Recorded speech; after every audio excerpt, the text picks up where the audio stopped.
Hidup ini dialog antara persepsi dan memori, ingatan. Hidup kita yang kalau kita mau bebas dengan bekal intuisi, modenya gimana? Ingatan dan persepsi. Bekalnya apa? Pengetahuan-pengetahuan sebelumnya.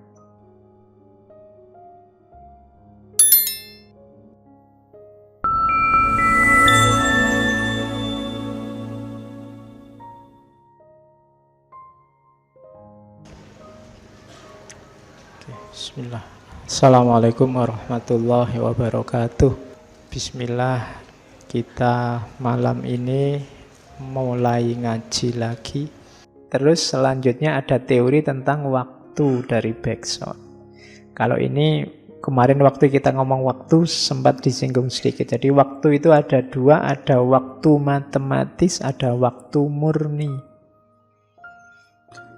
Waktu matematis itu ya waktu yang kalian lihat di jam-jam, kalian lihat di jadwal-jadwal. Dari terbitnya matahari sampai terbenam di barat, berapa jam, berapa menit, berapa detik, itu waktu matematis. Ngaji ini 2 jam, itu waktu matematis. Tapi ada waktu yang lain namanya waktu murni atau duri. Kalau bahasa Indonesia jadinya durasi. Kalau yang matematis tadi objektif. Ngaji ini 2 jam berarti 120 menit.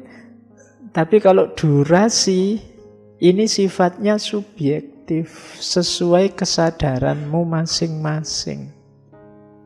Pak, 2 jam itu lama loh Pak.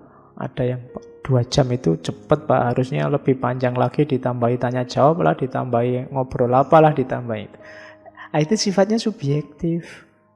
Jadi ya sama kayak kemarin saya contohkan Einstein itu kan, kalau ketika dia ditanyakan relativitas itu apa sih? Ya relativitas itu antara kamu duduk di atas kompor 1 menit dengan duduk bareng cewek cantik 1 menit, itu rasanya jauh berbeda. Padahal secara objektif sama-sama 1 menit. Duduk di atas kompor 1 menit rasanya kayak duduk berminggu-minggu, berbulan-bulan. Tapi duduk sama pacarmu 1 menit itu rasanya kayak 1 detik, pinginnya 1 jam, bila perlu nginep. Oke. Lah iya kan. Jadi itu durasi. Kamu baru apel berangkatnya jam 8, jam 10 sudah diusir sama Pak Kos kan. Waduh, baru ketemu sebentar ya kita, kan gitu. Jadi itu namanya durasi. Waktu di level dalam, di level kesadaran. Jadi waktu itu kalau bahasanya Bergson malah itulah waktu yang real. Waktu yang nyata. Jadi sifatnya subjektif hanya bagi kita. Kita memahami dunia itu ya lewat durasi ini. Kesadaran kita itu kesadaran durasi hidup kita ini. Misalnya kalian memahami ngaji ini yang 2 jam, itu kan hadir dalam dirimu kan sesuai durasimu masing-masing. Jadi maka katanya Bergson ya yang real itu waktu itu ya yang duri ini, yang durasi ini. Dan ini nanti berhubungan dengan kebebasan, nantinya begitu. Oke. Nah, usually when we speak of time, we think of the measurement of duration and not of duration itself. Jadi, kalau kita ngomong waktu, biasanya ya ukuran waktu yang kita omongkan bukan durasi itu sendiri. Durasi ini yang dibuang oleh sign. But this duration with sign eliminate. And we see so difficult to conceive and express. Jadi, kita ngomong waktu itu selalu waktu yang objektif. Padahal hakikatnya waktu itu ya yang subjektif itu. lama atau tidak, sebentar atau tidak. Kita hidup itu kan dengan kesadaran waktu yang subjektif ini. Kamu kuliah tidak lulus-lulus sampai semester 14. Itu kan durasi namanya. Tapi kan ada yang anak tertentu tidak apa, 14 itu sudah tepat waktu, Pak, tidak apa-apa. Waktunya kan memang jatahnya 14. Itu kan penghayatanmu masing-masing. Ada yang stres, ada yang biasa-biasa saja. Itulah durasi, hubungannya waktu dengan kesadaran. Sholat kok lama sekali. Loh, itu lama atau cepat itu durasi, urusan penghayatan. Saya, Pak, sholat saya cepat, tapi kan penghayatan saya ini sudah lama, Pak, misalnya. Iya, itu penghayatan atas waktu ini sifatnya eksistensial. Jadi berkenaan dengan penghayatan hidup kita. Jadi tadi ternyata sisi batin kita lebih kompleks, ada intuisi. Sekarang membaca dunia juga ternyata subjektif, ada durasi. Nah, durasi itulah nanti kuncinya kebebasan. Kita lihat penjelasannya bagaimana. Jika kita mengakui durasi sebagai hakikat kesadaran, kita juga punya kunci untuk mencapai kebebasan. Kebebasan itu apa sih? Kebebasan itu kan kesadaran untuk bergerak, berkembang terus-menerus, dinamis, kreatif, versi kita. Versi kita itu yang mana? Ya sesuai kesadaran kita tadi. Jadi durasi, kalau kita bergerak dengan dasar durasi tadi, menunjukkan kita bebas. Kita melakukan sesuatu sesuai penghayatan kita, kan itu. Kenapa kok tidak berdasarkan waktu yang matematis tadi, Pak? Kalau katanya Bergson, di waktu yang matematis tadi, kehidupan ya matematis, mekanis. Tapi durasi ini subjektif, berarti apa? Penghayatan individual. Kalau kita ikut yang mekanis, berarti kita tidak bebas. Ikutnya yang subjektif, yang durasi tadi menunjukkan bahwa kita itu bebas, sesuai penghayatan kita. Kita berkembang, kita bertindak, kita bekerja sesuai penghayatan hidup kita, tidak diatur dari luar. Makanya durasi tadi ada hubungannya dengan kebebasan. Jadi hubungan antara waktu dan kebebasan. Oke, jadi spontan, tidak mekanis. Exercise of free will is possible by tuning into our internal qualitative experience and acting from there. Bebas itu berarti dari dalam, tidak dari luar. Jadi tidak ada orang kok diperintah untuk bebas. Karena kebebasan itu dari dalam. Silakan bebas saja. Misalnya itu kan tidak bisa orang diperintah bebas itu dari saya sendiri. Saya mau bebas apa enggak, suka-suka aku, kan gitu. Kalau diperintah itu berarti tidak bebas. Oke, nah jadi tadi ada waktu, sekarang hidup itu berarti dihayati secara individual, bebas, dengan bekal intuisi. Cara kerjanya gimana? Isinya tadi ingatan dan materi. Ingatan tepatnya dan persepsi. Hidup ini dialog antara persepsi dan memori, ingatan. Saya tahu bahwa ini teh karena dalam diriku masih ada memori tentang barang semacam ini yang namanya teh, Sehingga waktu aku mempersepsi sesuatu semacam ini, langsung saya simpulkan, oh ini teh bisa diminum, biasanya manis. Itu dari dalam.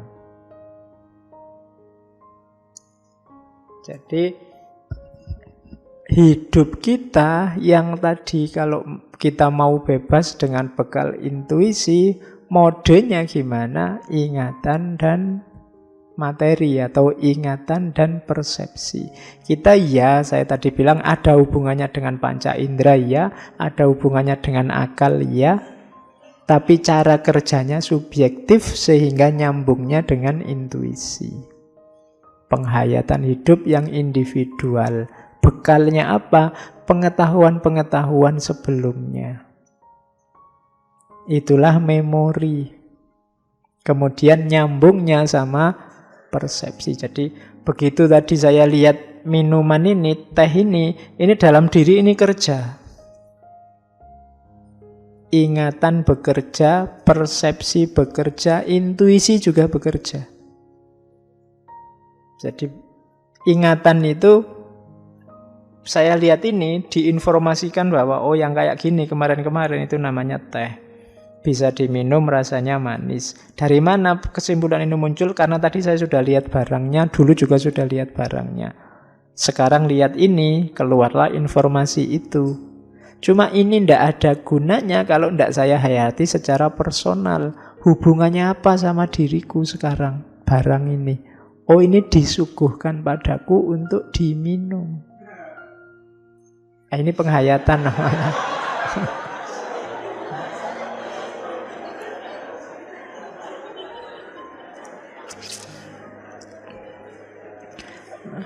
Nah, ayo.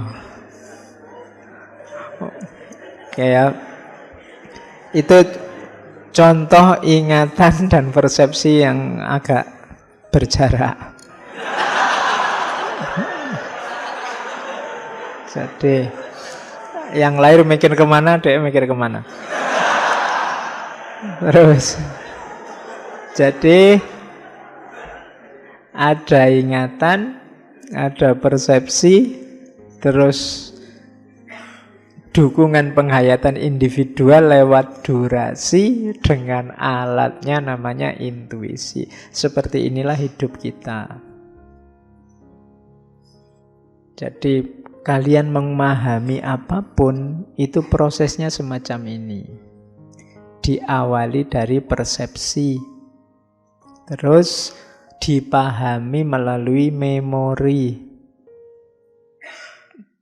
kemudian dihayati secara individual lewat jalan intuisi dengan dukungan kesadaran durasi tadi, kondisi pemahaman waktu yang subjektif. Jadi tidak sama persis kayak empirisme atau rasionalisme. Kalau empirisme itu andalannya hanya persepsi. Kalau rasionalisme hanya akal, pemahaman. Jadi kalau hanya pakai empirisme, rasionalisme, hasilnya hanya penjelasan terhadap teh ini. Jadi masih belum ketemu hakikatnya teh. Hakikatnya teh ketemunya apa? Kamu hayati sesuai perspektif individumu, kamu minum, sekarang kamu sadar, oh, teh ini segar sekali. Sebagai minuman itu hakikatnya teh. Jadi itulah posisinya ingatan dan materi. Ingatan juga nanti ada dua. Ada ingatan mekanis, ada ingatan murni. Ingatan mekanis itu, hafalan itu ingatan mekanis sebenarnya. Kalau kalian kuliah terus disuruh menghafalkan, itu yang kerja ingatan mekanis. Bisa mengulang tapi tanpa kesadaran. Di situ ilustrasinya kayak burung beo, itu kan ingatan mekanis. Beberapa hewan juga punya ingatan mekanis. Kayak hewan sirkus, itu yang dimainkan ingatan mekanis. Jadi kalau kalian, kok ada ya gajah bisa dilatih gitu, jangan-jangan gajah punya akal misalnya kan gitu. Enggak, itu yang main ingatan mekanis. Lumba-lumba bisa ngitung loh, 5 kali 5 dia bisa itu. Itu ingatan mekanis, diulang-ulang terus sehingga dia hafal. Jadi itu jenis ingatan pertama. Ya kita butuh ini, kalau kita enggak refleks tadi, insting itu kan ingatan mekanis. Kalau rangsangannya tepat, ya dia akan keluar begitu. Cuma ini minus kesadaran. Jadi ingatan mekanis itu sifatnya otomatis. Bangun tidur, sikat gigi, terus wudu, terus sholat. Ini kalau tanpa kesadaran, ini mekanis. Ingatan mekanis itu yang mendorong terus kita jadi kayak mesin. Hidup secara mekanis. Saya tidak tahu sejauh mana kita sadar tentang hidup kita, tapi hati-hati jangan jatuh di sini. Nanti kalau di backsound, hidup mekanis itu ya hidup yang kayak mesin, mekanistik. Bisa ditebak, mesti begitu terus. Kalau disenggol mesti begitu, kalau diajak guyon mesti begitu, kalau dimarahi mesti begitu, itu mekanis namanya. Jadi tubuhmu meresponnya secara apalan. Jadi tidak ada kesadaran di situ. Pokoknya ngaji ya duduk paling depan biar dapat minum dulu, terus kalau minumnya habis itu terus sampai bersesi-sesi, itu namanya mekanis. Tidak berubah-berubah, itu hafalan. Kalau ditanya ngapain, tidak ngerti alasannya, ya biasanya gitu aja Pak. Jadi semakin banyak aktivitasmu kalau ditanya biasanya begitu, itu semakin menunjukkan kamu mekanis. Rambutmu kok gondrong terus? Ya Pak, biasanya gitu, merasa nyaman begini, ya berarti mekanis. Tanpa kesadaran. Yang ada kesadaran namanya ingatan murni. Ingatan murni ini secara sadar akal mengoleksi memori ini karena dianggap penting. Biasanya terus masuk bawah sadar, keluarnya juga dikontrol. Itu namanya ingatan murni. Dia tidak mekanis. Kalau katanya Bergson, adanya ingatan murni ini membuat kepalamu tidak banjir informasi. Kita itu kan sejak kecil sampai besar, itu kan informasi apa saja yang masuk. Sampai ke bawah sadar kita. Nah, ingatan mekanis ini yang menampilkan yang penting-penting saja. Kalian tadi berangkat ke masjid ini, berapa motor yang kamu temui? Anda hafal Pak, ya lewat saja. Sebenarnya akalmu menangkap 1, 2. Cuma karena kamu tidak menyadari itu, tidak secara sadar kamu ingat, ya dia lewat begitu saja. Tapi kalau bahasa psikologis, informasi berapa banyak yang kamu temui tadi masuk ke bawah sadarmu. Dan ini tiap orang beda-beda. Ada yang memang diingat, ada yang tidak diingat. Yang diingat ini nanti jadi ingatan murni. Bagi yang senang lihat, wah yang ngaji banyak itu, yang masuk memorinya jumlah yang ngaji. Dianggap penting maka masuk ke memori. Tapi bagi yang tidak anggap penting, yang penting materinya, ya yang masuk ke memori materinya. Bagi yang ikut-ikutan teman, mungkin yang masuk ke memori apanya. Jadi itulah yang membedakan penghayatan satu orang dengan orang yang lain. Itulah nanti yang membedakan kenapa hal yang sama responnya bisa beda-beda. Dari mana? Ingatan murni. Jadi setiap orang mengingat secara berbeda apa yang ingin dia ingat. Dari sebanyak ini yang hadir, mungkin bagi cowok-cowok mungkin hanya 1 atau 2 yang dia ingat. Kenapa dianggap penting? Mungkin karena sudah ngelirik sejak berapa minggu ini misalnya. Yang lain nggak hadir nggak masalah, yang penting dia harus ada misalnya. Oh, itu dia jadi ingatan murni sekarang. Jadi ingatan murni itu memori-memori yang ada di bawah sadarmu yang nanti bisa tampil secara sadar. Kamu bisa ngontrol. Oke. Termasuk nanti yang sifatnya intuitif tadi, ketika kamu butuh dia keluar. Karena tadinya sudah kamu anggap penting, maka dia terkoleksi di bawah sadarmu. Sehingga pas kamu butuh dia keluar. Memori itu keluar. Makanya kayak tadi, nggak pernah ketemu, tapi rasanya kayak pernah ketemu ya. Nah, itu dulunya pasti ada memori-memori yang dekat dengan itu. Mungkin kamu pernah, kalau bahasa psikologis ada déjà vu. Rasanya kok pernah kesini ya Pak, padahal tidak pernah loh saya itu. Kemungkinan dulunya kamu pernah mengalami situasi yang sangat mirip dengan itu, dan itu terkoleksi di bawah sadarmu. Sehingga ketika ketemu peristiwa yang mirip itu, secara intuitif data itu naik ke atas. Terus kamu merasa, rasanya kayak gini ya, pernah ngalami juga. Terus kamu menyebutnya déjà vu.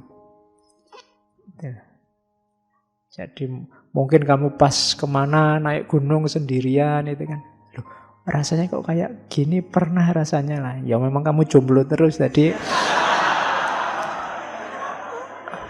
tahu lah ya, mesti sendirian terus, jadi langsung paham secara intuitif. Iya ya, pernah ngalami kayak gini ya, sering mesti. Nah, itu ingatan murni namanya. Jadi yang menampilkan intuisi. Berarti intuisi itu tergantung juga sama memori, sama ingatan. Dan nanti pemicunya apa? Persepsi. Kamu mengalami sesuatu, melihat sesuatu, ada memori yang terbangkitkan. Bangkitnya memori ini tanpa kamu sengaja namanya intuisi. Sebelumnya. Nah, itu ada di gagasannya Henry Bergson. Nah, di kata-katanya Bergson, namun kemudian aku tidak dapat lepas dari kritikan bahwa tidak ada pikiran yang tidak berubah setiap waktu, betapapun kecilnya. Sebagaimana tidak ada kesadaran tanpa memori, tanpa ingatan. Dan tidak ada keberlanjutan di masa kini tanpa bekal memori masa lalu. Jadi semua masa lalu, masa kini, masa depan itu ngumpul jadi satu dalam dirimu, itulah namanya durasi. Ketika dia tampil, dia butuh pemicu persepsi, kemudian dibantu oleh memori, dihayati secara intuitif. Dari situ pengetahuan lahir. Itu yang ada di Henry Bergson. Yang ini kritik pada gaya positivistik. Ada yang bilang Henry Bergson ini kok kayak anti-intelektualisme. Kalau jawabannya Bergson ya bukan anti-intelektual, tapi melengkapi gagasan-gagasan sebelumnya tentang intelek dan pengetahuan. Karena teori-teori sebelumnya itu kurang lengkap. Oke, terus. Nah, intuisi tadi pada akhirnya merupakan alat untuk menjangkau yang hakiki, hakikat. An absolute can only be given in an intuition, while all the rest has to do with analysis. Yang absolut, yang hakiki hanya bisa diberi, ditangkap lewat intuisi. Sementara Semua yang lain itu pakai akal bisa, dia butuh analisis. Apa sih intuisi itu? We call intuition here the sympathy by which one transported into the interior of an object. Jadi intuisi itu orang menghayati. Menghayati itu apa sih? Memasukkan barang yang dibaca ke dalam diri. Jadi, atau bahasa lainnya mengalami, bukan membaca. Dari situ lahir pengetahuan intuitif. Makanya disebut pengetahuan langsung. Jadi intuisi itu datanya langsung muncul dalam dirimu karena kamu ngalami sendiri. Tanpa harus kamu cari keluar. Jadi ada transportasi, ada simpati yang memindahkan sesuatu yang kamu baca ke dalam dirimu. Di situ nanti disebut intuisi. Oke, itu babak pertama gagasannya Bergson di aspek epistemologi. Sekarang kita lihat kelanjutannya babak kedua. Ngomong tentang di bukunya yang judulnya Evolusi Kreatif, Creative Evolution. Jadi Bergson ini terpengaruh oleh gagasan-gagasannya Darwin. Cuma dia tidak ikut begitu saja. Dia punya banyak kritikan pada Darwinian. Jadi yang pertama dia mengkritik secara umum peradaban barat yang mekanistik dan ada gagasan sebaliknya. Biasanya di timur itu finalistik. Jadi mekanisme dan finalisme dia kritik. Mekanisme itu hidup yang kayak mesin atau gagasan-gagasan yang membaca alam ini kayak mesin. Kalau kayak mesin kan selalu begitu. Termasuk evolusinya Darwin. Evolusinya Darwin itu kan nanti dari ini terus survive jadi ini, terus survive lagi jadi ini. Itu kan kayak mesin. Mekanistik, apa ya mesti begitu? Ya memang makhluk hidup itu evolutif, tapi tidak seeksak itu. Tidak serapi itu perkembangannya. Jadi perkembangannya itu kompleks. Jadi manusia itu berkembang secara kompleks. Jadi dia mengkritik Darwin. Darwin itu kan meramalkan bahwa makhluk itu berkembang, yang kuat bertahan, yang tidak kuat tersingkir, kan begitu. Dari situ terus berevolusi. Nah, kalau versinya Bergson tidak sesederhana itu. Evolusi itu kompleks. Evolusi itu bisa A, bisa B, bisa C, bisa D. Misalnya kan yang sering diilustrasikan itu kan jerapah karena makanannya tinggi-tinggi, terus akhirnya lehernya jadi tinggi kan itu. Jadi anaknya tinggi. Loh itu sebenarnya, ya kalau untuk kasus jerapah ya begitu. Tapi nanti kalau untuk manusia tidak bisa begitu. Kan bisa misalnya karena makanannya sudah tinggi, akhirnya jerapahnya ganti menu, tidak mau lagi makanan yang itu. Misalnya kan bisa.